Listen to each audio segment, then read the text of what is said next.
चलते हैं अब अपने दिव्य महाप्रयोग की ओर, उन ज्योतिषीय सूत्रों की ओर जो कि आपकी जन्म कुंडली में है तो 100% घटित होने वाला है। लग्न चाहे कोई भी हो, आप इन सूत्रों को याद कर लें।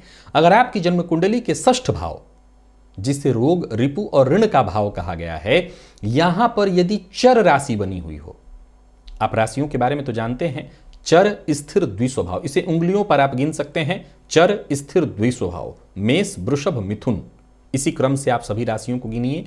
तो जो चर राशियां हैं, अगर चर राशि आपके 6ठ भाव में है तो आप निश्चिंत रहिए कि जीवन में जब भी आपको रोग पकड़ेगा, उस रोग से शीघ्र ही आपको छुटकारा मिलेगा।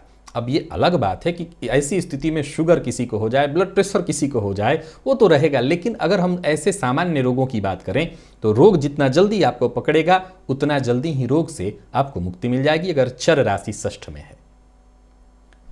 दूसरा सूत्र नोट करिए, अगर बलवान शुक्र आपकी जन्म कुंडली के 9वें अथवा लाभ भाव, एकादश भाव में बैठा हुआ है, लग्न कोई भी हो, तो यह तय है कि ऐसे जातक का विशेष विकास, विशेष उसकी उन्नति विवाहोपरांत होने वाली है। तीसरा सूत्र भी नोट करिए कि 7वें भाव में अकेला शुक्र अगर विशेषकर पुरुष की कुंडली में, वैसे तो दोनों की कुंडली में, स्त्री पुरुष दोनों, परंतु शुक्र पुरुष की कुंडली में कभी भी दांपत्य जीवन को सुखद नहीं रहने देता, चाहे 7वें में मालव्य योग ही क्यों न बना हो, अर्थात शुक्र स्वगृही क्यों न हो, 7वें का शुक्र पुरुष के दांपत्य जीवन को कभी सुखद नहीं होने देता। यह वैसे ही है जैसे एक स्त्री के घर में एक और दूसरी स्त्री का आ जाना सौतन बन करके। ऐसी अवस्था में जातक का दांपत्य कभी पूर्ण सुखद नहीं हो पाता है। और चौथा सूत्र कहता है कि यदि भाग्य भाव का स्वामी भाग्य भाव में हो और ऐसे भाग्य भावस्थ भाग्येश्वर देवगुरु की दृष्टि पड़ जाए तो ऐसा जातक महाभाग्यशाली होता है। अब जिनकी कुंडली में भाग्येशी देवगुरु हैं वो तो बात ही अलग है, लेकिन बाकी भाग्य भाव कोई का स्वामी कोई और ग्रह हो और भाग्य भाव में वो बैठा हो और ऐसे भाग्य भावगत भाग्येश पर देवगुरु की दृष्टि का पड़ना ही इस बात की सूचना है कि ऐसा जातक महाभाग्यशाली है। 5वां सूत्र भी नोट करिए, यदि जन्म कुंडली के 9वें भाव में चंद्रमा और बुध की युति बनी हुई हो तो ऐसा जातक पंडित होता है। जाति वाला नहीं, लोग प्रायः जाति से पंडित समझ लेते हैं, पंडित कोई भी हो सकता है। चंद्र बुध की युति जन्म कुंडली के 9वें में हो तो ऐसा जातक पंडित होता है, विशेष बुद्धिमान, ज्ञानवान। और पंडित कह ही दिया, अब बाकी ये जो विशेषण मैं लगा रहा हूं ये गलत है, पंडित अपने आप में पर्याप्त शब्द है, पंडित होता है। और 6ठा सूत्र है मिथुन लग्न के जातकों की पहचान।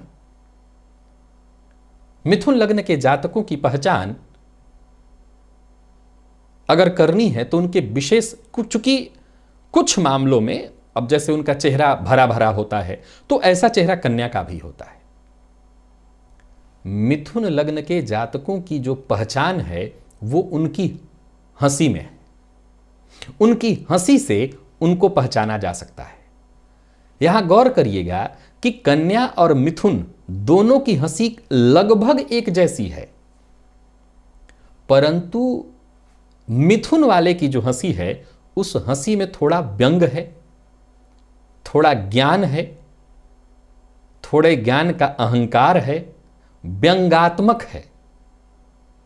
वो बात करते हुए मुस्कुराएगा, लेकिन कन्या वाले दिल खोल कर हंसते हैं, अर्थात ठहाका लगा करके वो हृदय से हंसते हैं। मिथुन की जो हंसी है वो हंसी ही उसके बारे में बताती है, वो हंसी मंद मंद होती है। वो हो सकता है सामने वाले पर मुस्कुरा रहा हो, सामने वाले की बातों पर मुस्कुरा रहा हो, यानी उसमें कहीं ना कहीं व्यंग का भी पुट होता है।